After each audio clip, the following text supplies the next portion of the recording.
d'excellence, une communauté de passionnés de Christ.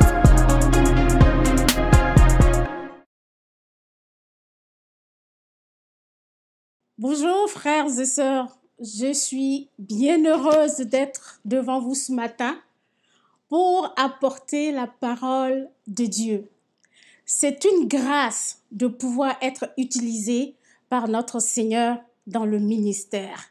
Je bénis son Saint-Nom pour tout ce qu'il fait pour moi, pour tout ce qu'il fait à travers moi et pour tout ce qu'il a commencé dans ma vie, je le bénis. Je le bénis également pour qui il est pour moi et pour tout ce qu'il a accompli au travers de Jeunesse. Bien-aimés, nous servons un Dieu d'amour et je voudrais ce matin que chacun d'entre nous reconnaisse que nous avons un Dieu qui nous aime et tout son désir, c'est de nous bénir. Tout son désir, c'est que nous soyons bien. Alors, donnons-lui toute la place qui lui revient. Donnons-lui toute la place qui lui revient, non seulement dans notre vie, mais toute la place qui lui revient dans tout ce que nous entreprenons. Amen. Je bénis également le Seigneur pour le pasteur Tony, pour Daniel Olivier et pour toute l'équipe de louanges, Jessica, Cephas et tous ceux qui travaillent d'arrache-pied chaque dimanche pour nous conduire dans la louange, dans la prière et dans la parole. Je bénis le Seigneur pour toutes ces personnes-là. Je bénis également le Seigneur pour leur obéissance parce qu'au travers de leur obéissance, nous sommes bénis. Alors, bien-aimés, joignez-vous à moi pour remercier le Seigneur pour nos frères et sœurs qui travaillent tous les jours pour nous. Amen. Nous allons prier. Amen. Merci éternel, mon Dieu. Merci Saint-Esprit. Merci de ton amour et merci du privilège que tu me donnes de me tenir devant toi pour apporter ta parole. Père éternel, je m'abandonne entièrement entre les mains du Saint-Esprit. Saint-Esprit, conduis-moi, prends la direction. Rien que toi, Seigneur. Qu'aucune parole ne sorte de moi, mais que toute parole vienne de toi. Père éternel, je prie pour que tu disposes les cœurs, afin que les cœurs puissent recevoir ta parole, cette semence que tu veux leur donner aujourd'hui pour porter le fruit que tu attends de chacun d'entre nous. C'est dans le nom puissant de notre merveilleux Seigneur que je t'ai ainsi prié. Béni soit ton saint nom. Amen. Amen. Gloire à toi, Seigneur. Merci, Seigneur Jésus-Christ.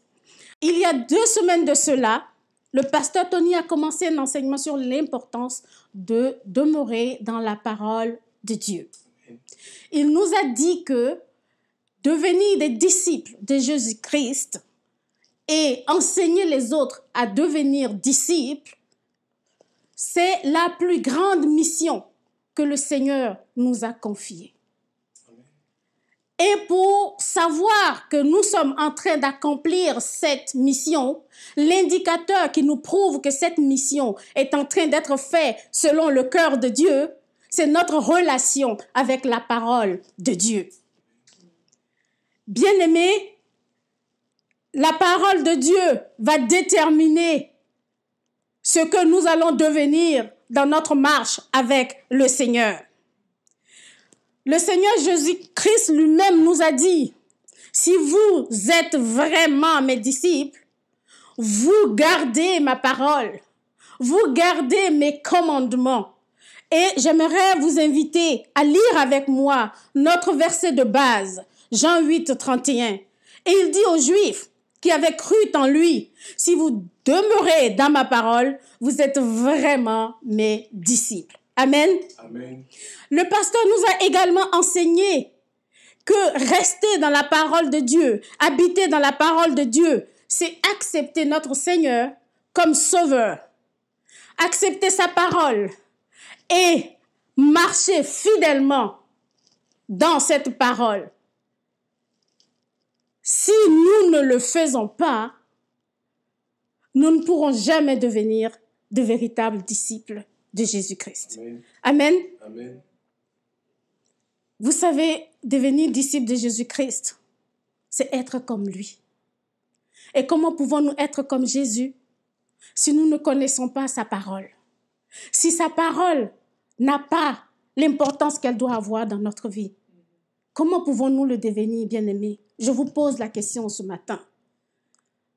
Je n'aimerais pas que vous preniez ce message avec culpabilité, Mais j'aimerais vous emmener à une réflexion sur l'importance que la parole de Dieu a pour nous.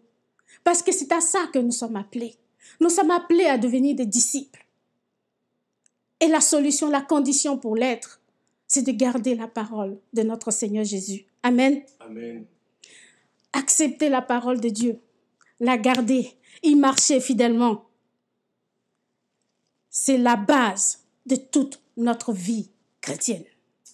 Amen. Amen. Notre ascension, c'est-à-dire notre altitude dans la vie chrétienne, dépend essentiellement de notre rapport avec la parole de Dieu. Bien-aimés, cette invitation est pour nous tous aujourd'hui. Ne négligeons pas la parole de Dieu. Amen. Amen. Et dans son introduction à la mini-série que le pasteur nous a donnée, il nous a montré comment nous pouvons demeurer dans la parole de Dieu. Il nous a dit qu'il y avait 3 axes dans nos vies que nous devons développer si nous voulons demeurer dans la parole de Dieu. Le premier axe, c'était la méditation de la parole de Dieu. Le deuxième axe, c'était la prière. Et le troisième axe, la pratique de la parole de Dieu. Et la semaine dernière, il a développé l'importance de la méditation, de la parole de Dieu.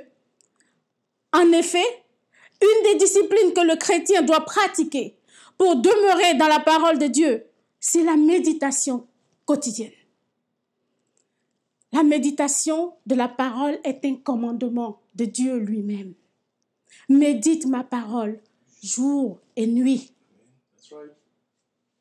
Médite ma parole jour et nuit.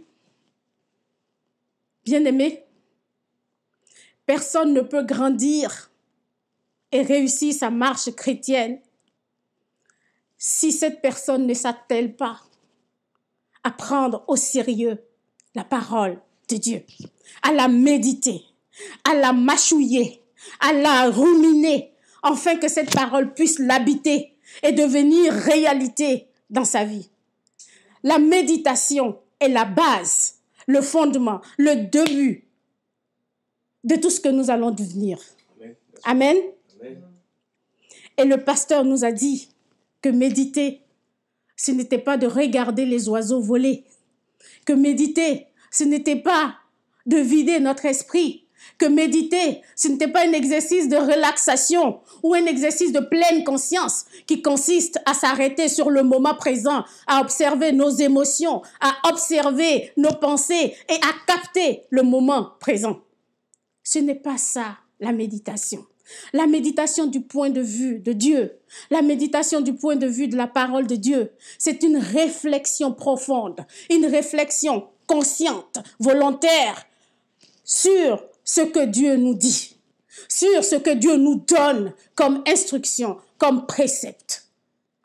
Méditer la parole de Dieu, c'est un exercice qui exige tout notre être et notre intelligence pour nous asseoir, laisser tout en arrière et dire, Seigneur, qu'est-ce que tu as à me dire? Amen. Seigneur, quel est ton plan pour moi? Seigneur, qu'est-ce que tu attends pour moi? Mais bien aimés, vous savez, il est bien plus facile pour nous de méditer le fil d'actualité. Il est bien plus facile pour nous de méditer nos soucis, de méditer nos problèmes, de méditer les choses futiles de ce monde que de nous arrêter 5 minutes pour prendre la parole de Dieu et de la méditer. Il est bien plus facile pour nous de méditer sur le mal que l'autre m'a fait, ou de méditer sur mon avenir, de méditer sur ma carrière, de méditer sur le devenir de mes enfants, que de prendre le temps de méditer sur la parole qui me donne la vie. Amen.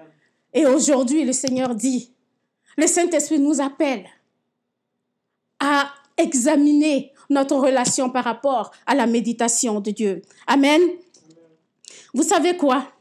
Lorsqu'on regarde la vie des gens, les hommes de Dieu qui ont réussi, et surtout lorsqu'on regarde la vie de notre Seigneur Jésus-Christ, on constate qu'il s'appliquait rigoureusement à l'étude et à l'apprentissage de la parole de Dieu. Il vivait au rythme de cette parole-là.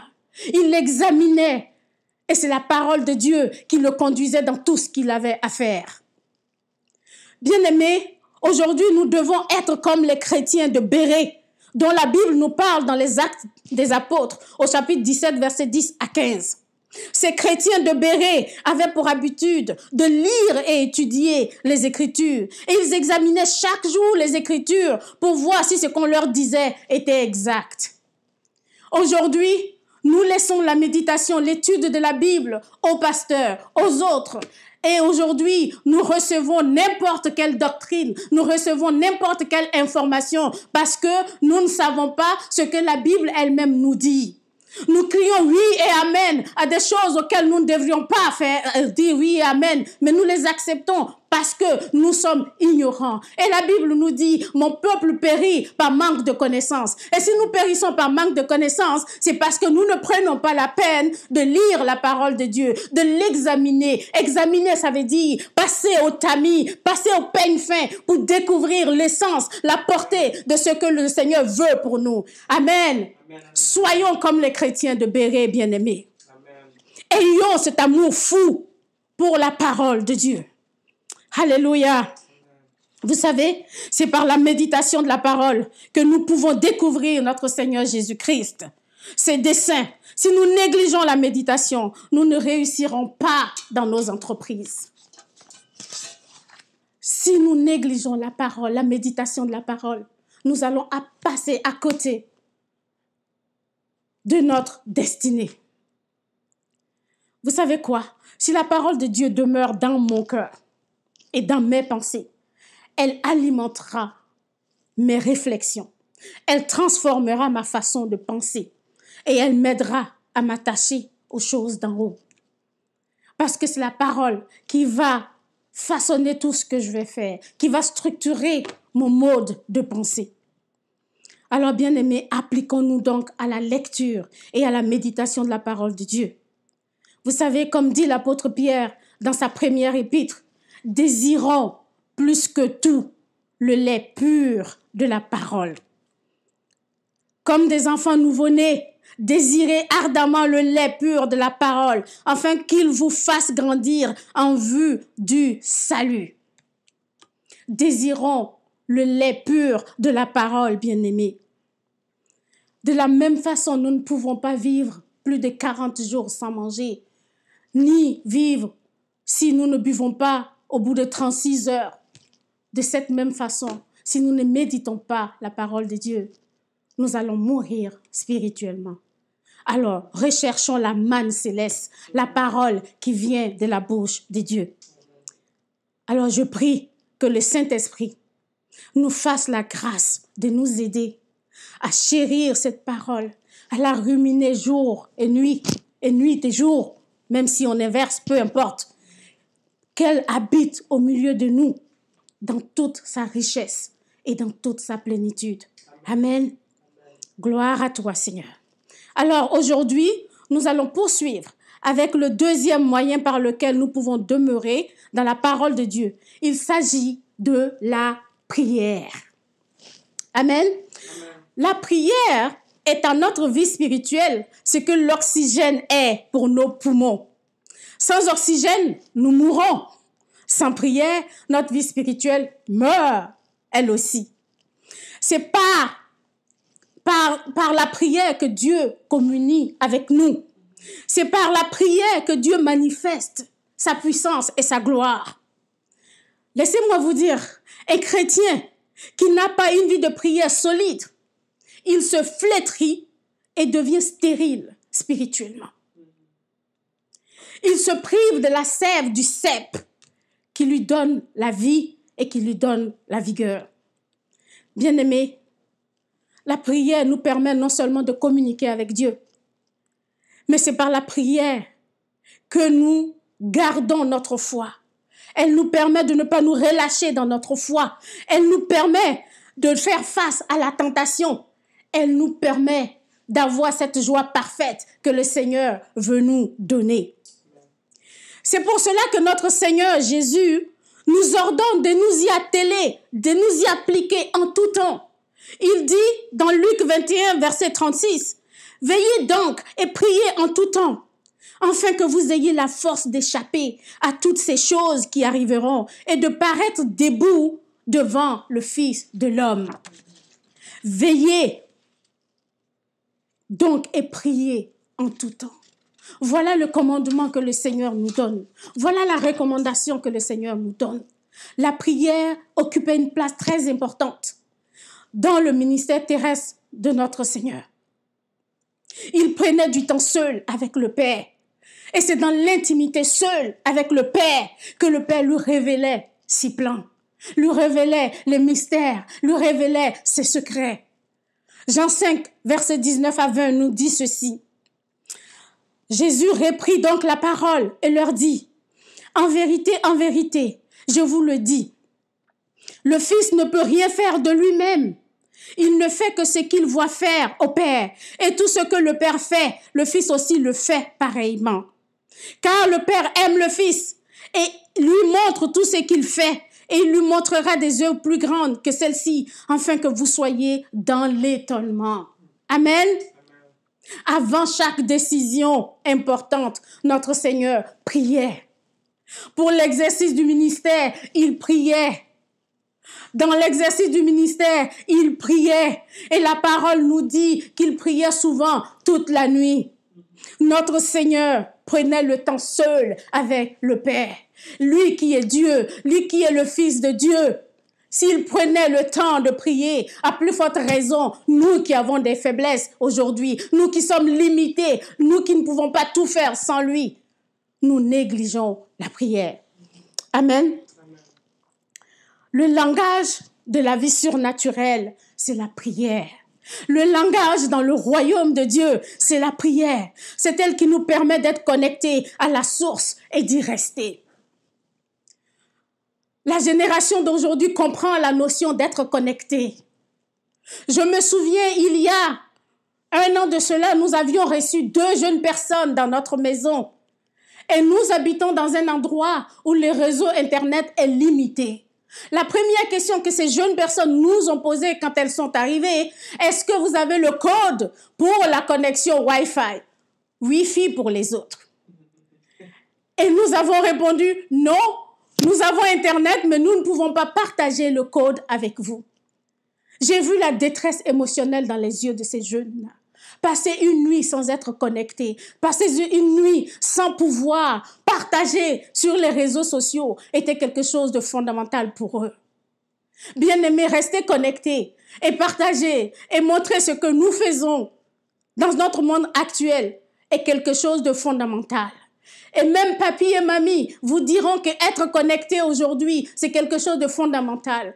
Dans cette période de la COVID, où nous avons des restrictions sociales, où nous avons des restrictions de distance sociale, si nous ne sommes pas connectés, nous ne pourrons même pas avoir le service. Alors, rester connecté est très important. Mais nous, enfants de Dieu, rester connectés à quoi? Rester connectés à quoi? Au Wi-Fi? Non. Mais rester connexion à la source des sources, à la vie qui est Jésus. Amen. C'est ça que le Seigneur veut, que nous soyons un peuple connecté à notre source et un peuple connecté entre nous-mêmes, les enfants du Seigneur, parce que nous sommes un corps, le corps de Christ. Amen. Et c'est ce que le Seigneur nous encourage, nous recommande de faire. Et cette connexion ne vient pas par code, cette connexion vient par la prière. C'est la prière qui nous permet de rester connectés. C'est la prière qui nous permet de rester connectés. Quand le Seigneur dit, vous m'invoquerez et je vous répondrai. Je vous montrerai des choses cachées. Le code, invoquons-le. Voilà le code pour rester connectés à notre Seigneur. Amen. Amen. Vous savez quoi? La plupart d'entre nous, même si nous savons que la prière est vitale, même nous savons que la prière est indispensable pour nous. En règle générale, nous ne savons pas prier. Et même si nous savons prier, nous ignorons vraiment le but ultime de ce qu'est la prière. Et l'un dans l'autre, nous sommes en danger de mort. L'un dans l'autre, nous sommes en danger spirituel et nous avons besoin du Saint-Esprit pour nous intuber afin que nous puissions respirer spirituellement. Pourquoi? Parce que ces 2 attitudes nous éloignent de la vie en abondance que Christ a pour nous. Amen. Amen. Pour beaucoup d'entre nous, la prière consiste uniquement à parler à Dieu, à lui brandir des versets bibliques et des formules toutes faites, mémorisées ici et là. La prière consiste à informer Dieu, ou la prière consiste tout simplement à lui faire la liste de nos requêtes. Dans cette optique, nous nous approchons de Dieu comme si nous allions à l'épicerie ou au supermarché avec une liste bien détaillée. Une liste de requêtes bien remplie. Pour ces personnes, prier rime avec demander, demander et redemander. Quand elles entendent le mot prière, automatiquement, elles se mettent en mode requête, en mode doléance. Quel est mon besoin le plus pressant? Je prends mon besoin le plus pressant et je rentre dans mon lieu secret et je demande, Seigneur, donne, Seigneur, donne. Le distributeur automatique céleste est ouvert. Il faut passer la commande. Amen. Amen. Et dans cette perspective, lorsque ces personnes prient, elles s'assurent de présenter toutes sortes de requêtes à Dieu. Elles prient pour que Dieu leur donne du travail, que Dieu leur donne un époux ou une épouse, des enfants, la guérison, etc. Elles prient nuit et jour que Dieu les sorte de leur pétrin, qu'il bénisse leur entreprise, qu'il les élève, qu'il leur donne de l'intelligence pour leurs examens, qu'il les protège de leurs ennemis, qu'il prenne soin de leur famille, qu'il les protège du coronavirus et compagnie. Et pendant que Dieu y est, qu'ils prennent toutes les mesures pour qu'elles puissent être heureuses et en paix dans ce siècle présent. Voilà la relation que ce type de personnes ont avec Dieu. Et voilà la relation que la plupart d'entre nous avons avec Dieu. Parce que Dieu est devenu un guichet où nous appuyons le bouton et nous voulons qu'il exécute ce que nous voulons, ce que nous désirons. Amen. Bien-aimés, pour ces personnes, la prière est la manière d'obtenir de plus en plus de choses de Dieu pour satisfaire leurs besoins physiques et leurs besoins émotionnels et matériels. Dieu est tout simplement un canal de bénédiction. Dieu est un comptoir familial où, muni d'un bon d'achat en Jésus-Christ, nous nous présentons pour recevoir tout ce qui contribuera à notre bien-être physique et émotionnel. Voilà la relation que nous avons avec la prière. Certains d'entre nous avons avec la prière. Ces personnes cherchent la main de l'Éternel plutôt que sa face. Ces personnes sont à la recherche de ces choses qui seront données par-dessus tout, plutôt que le royaume et la justice de Dieu, dont Matthieu 6, 33 nous parle.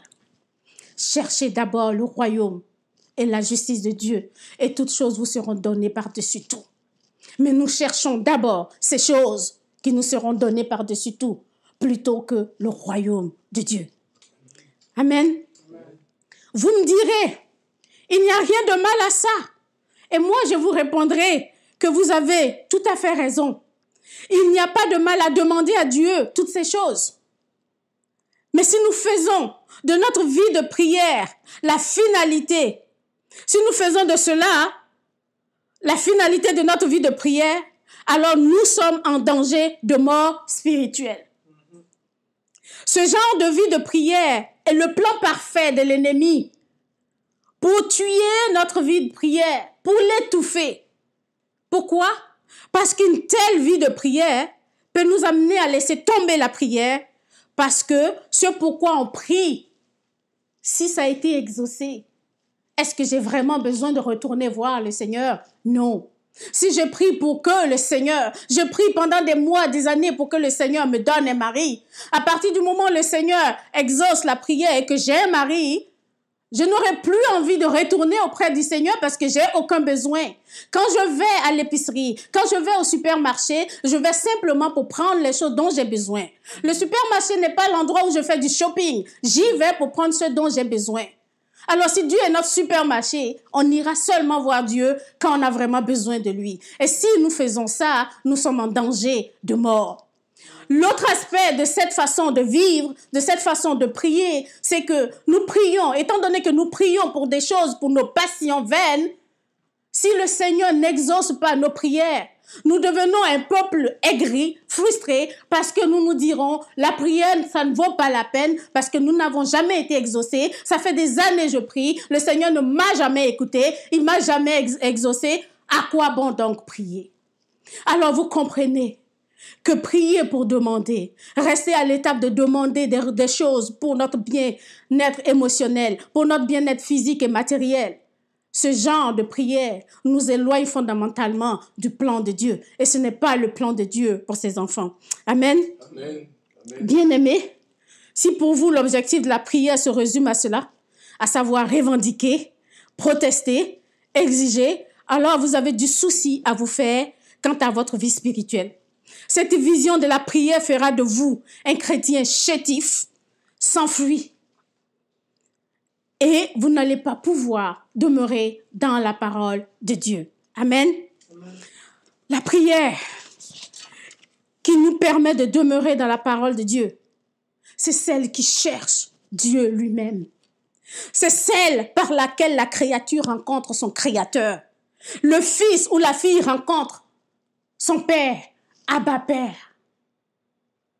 C'est la prière qui nous permet de demeurer dans la parole de Dieu, dans la présence du Dieu très haut. Cette prière-là, c'est celle qui cherche désespérément la face de Dieu, la face du Père et non sa main. C'est la prière qui nous plonge dans l'intimité avec Dieu. Oh, bien-aimés, vous savez, Dieu nous a créés pour le glorifier, pour vivre en communion avec lui. Et cette communion a été rompue par le péché, par la chute de l'homme. Mais la bonne nouvelle, c'est que cette communion est désormais disponible par le sacrifice de notre Seigneur Jésus sur la croix. Il nous a réconciliés avec Dieu et nous pouvons nous approcher avec assurance de son trône à tout moment, même dans le péché. Il est là et il nous tend la main, il veut nous aimer. Alors, bien-aimés, le but ultime de la prière, la finalité de la prière est de développer une intimité avec notre Père Céleste et non d'aller magasiner une liste de besoins pour ce siècle présent. L'intimité avec Dieu est une relation très proche avec le Seigneur qui consiste à passer du temps dans sa présence et dont le but est de connaître et de faire sa volonté. L'intimité suppose une relation entre deux personnes qui s'aiment profondément et qui veulent passer du temps ensemble. Bien-aimés, Dieu nous aime et il désire plus que tout, avoir une relation intime avec nous. Et c'est la raison pour laquelle il n'a pas hésité un seul instant à nous donner ce qu'il avait de plus cher, son Fils unique. C'est par amour qu'il l'a fait. Et s'il l'a fait, c'est pour avoir une relation avec nous. C'est pour être en intimité avec nous. C'est pour communier avec nous. Je ne sacrifierai pas mon fils pour qu'on demande des choses qui n'ont pas de valeur. Si je le sacrifie, c'est pour une bonne raison. Alors Dieu a donné son fils. Honorons ce sacrifice en acceptant ce que Dieu veut de nous, c'est-à-dire avoir de l'intimité avec chacun d'entre nous. Amen. Amen.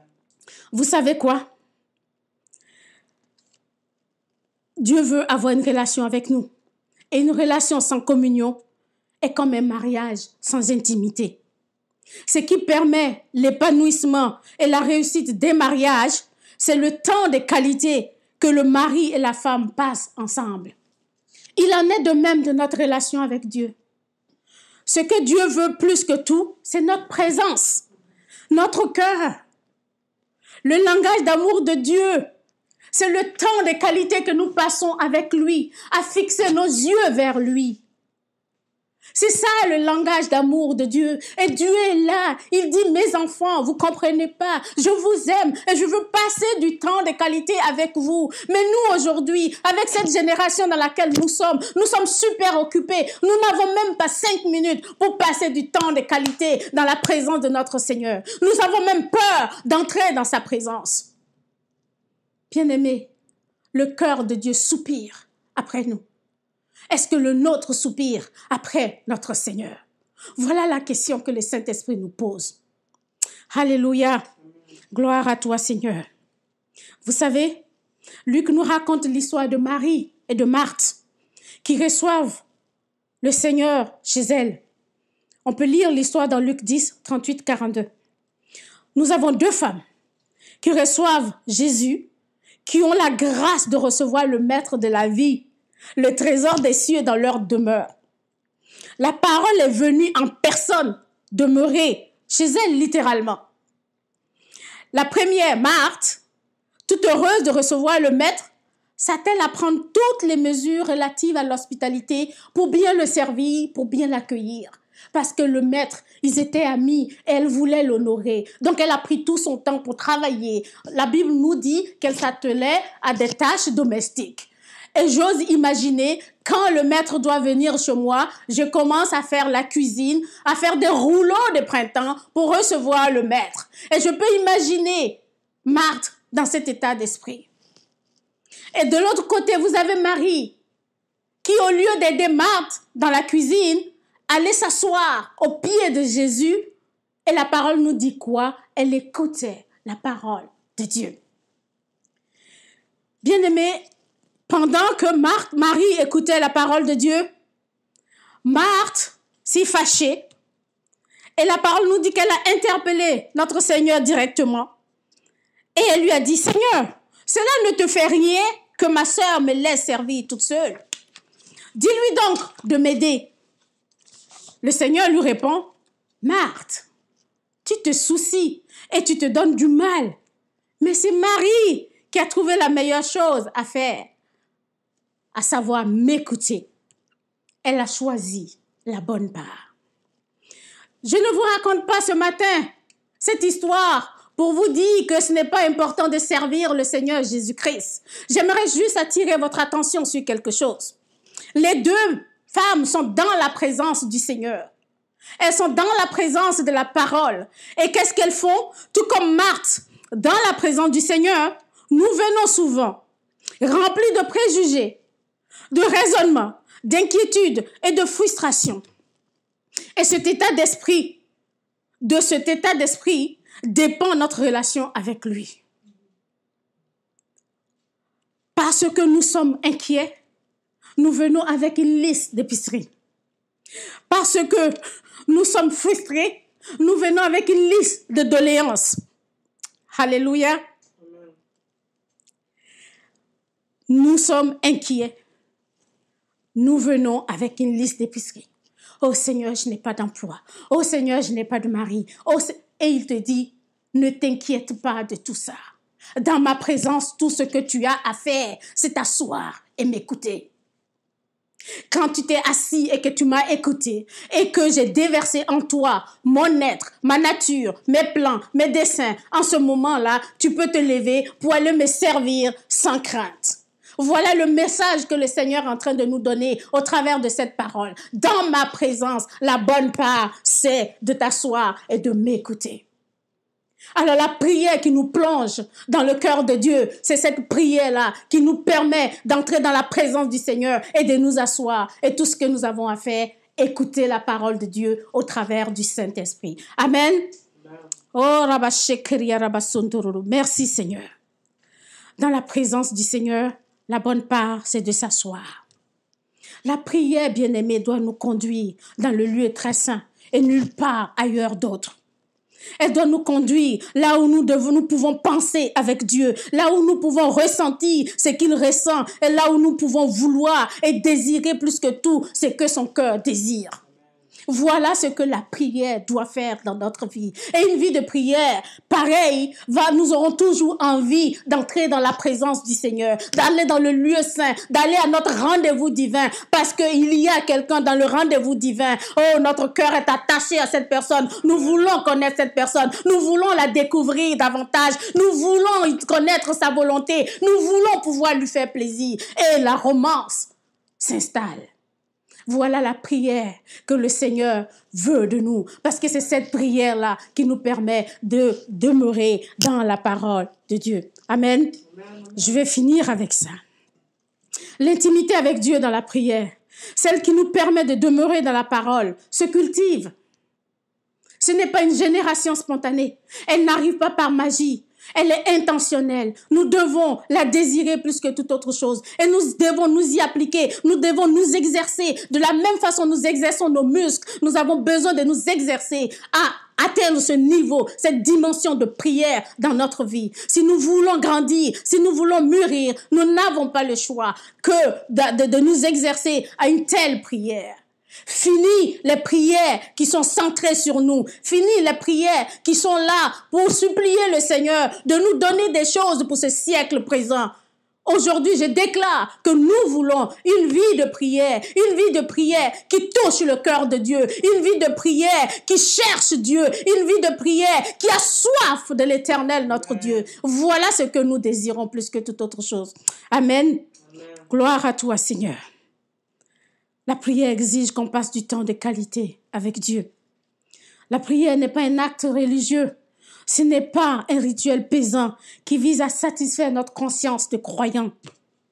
Tout comme respirer n'est pas une corvée pour notre corps, la prière ne devrait pas être un fardeau pour les enfants de Dieu. Elle est l'acte par lequel nous permettons à Dieu de nous arroser, de nourrir notre foi et de communier avec lui. Alors, bien-aimés, si nous voulons demeurer dans la parole pour vivre pleinement notre foi en Christ, nous devons aspirer à une plus grande communion avec Dieu. Chercher Dieu pour ce qu'il peut donner n'est pas strictement réservé aux enfants de Dieu. Parce que la Bible nous dit, la main de Dieu est offerte à toute sa création, car il fait lever son soleil sur les mauvais et sur les bons, et il fait pleuvoir sur les justes et sur les injustes. Il fait pleuvoir sur le juste et sur le méchant. Matthieu 5, 45. Chercher Dieu pour qui il est un cadeau que Dieu fait à tous les rachetés. Si vous me cherchez, je me laisserai trouver. Jérémie 29, 13 à 14 nous dit, vous me chercherez et vous me trouverez. Si vous me cherchez de tout votre cœur, je me laisserai trouver par vous, dit l'Éternel. Alors, bien-aimés, la prochaine fois que vous entrez dans la salle du trône, dans le lieu très saint pour parler à votre Père céleste, oubliez vos listes, oubliez vos soucis, vos raisonnements. Apportez vous-même devant le trône avec le désir ardent de rencontrer Dieu. Soyez conscients qu'il est là parce que la parole nous dit, votre Père qui est là dans le lieu secret, dans Matthieu 6, 6, vous le rendra. Dieu est là. Quand nous entrons dans le lieu secret, il est déjà là. Mais nous devons avoir conscience que notre Dieu est là. Amen. Amen. Prenez le temps d'écouter le Saint-Esprit afin d'avoir le protocole du jour parce que c'est lui qui nous conduit, c'est lui qui nous apprend à prier. Par nous-mêmes, nous ne pourrons que produire les œuvres de la chair, mais avec lui, nous allons produire ce qui vient de l'Esprit. Amen. Amen. Alléluia. Laissez parler votre cœur plutôt que ces formules toutes faites qu'on nous a déjà enseignées. Prenez du plaisir dans la présence du Seigneur. Laissez-le vous inonder de sa présence. Et plus nous passerons du temps, plus vous passerez du temps dans sa présence, plus sa parole demeurera en vous et vous demeurerez dans sa parole. Alors, bien-aimés, puisse le Saint-Esprit nous faire la grâce de nous apprendre à prier, à chercher Dieu, à l'aimer, à chérir sa parole. Lui qui est la source de la vie, la source de notre destinée. Soyons toujours connectés dans le nom puissant de Jésus. Nous avons ainsi prié et soyez bénis. Amen. Amen. Et voilà ce qui met fin à notre service d'aujourd'hui. Nous vous remercions infiniment de votre présence parmi nous et nous voulons bénir le Seigneur pour sa présence et pour tout ce qu'il fait. Et nous voulons aussi le bénir parce que nous savons qu'il agit dans votre vie. Il est fidèle et il est puissant. Alors, merci encore pour votre soutien. Si vous avez besoin de quoi que ce soit, si vous avez des questions, vous avez des commentaires ou même des témoignages à nous partager ou besoin d'aide, n'hésitez pas à nous suivre sur nos différentes plateformes. Vous pouvez visiter notre site internet au www.centrechrétiengenex.com ou nous suivre sur Facebook à notre page CCGenex ou nous suivre sur Instagram au Centre Chrétien Genex. Si vous avez manqué nos derniers services ou manqué nos dernières prédications, ne vous en faites pas, vous pouvez trouver nos services sur notre page Facebook et nos dernières prédications sont disponibles sur notre chaîne YouTube au CCGenex. Alors comme vous le savez, n'hésitez pas à vous abonner, à nous suivre et surtout à partager. Nous voulons prendre ce moment pour vous dire encore un grand merci de votre soutien semaine après semaine et un grand merci au Seigneur pour sa fidélité et de ce qui se manifeste et il est au rendez-vous à chaque dimanche. Que le Seigneur vous bénisse abondamment, que sa faveur demeure sur vous, que ses anges campent autour de vous et qu'ils vous bénissent abondamment. Merci beaucoup et n'hésitez pas, nous sommes là pour vous et le Seigneur aussi est avec vous. Merci et passez une agréable semaine. Que le Seigneur vous bénisse. Au revoir.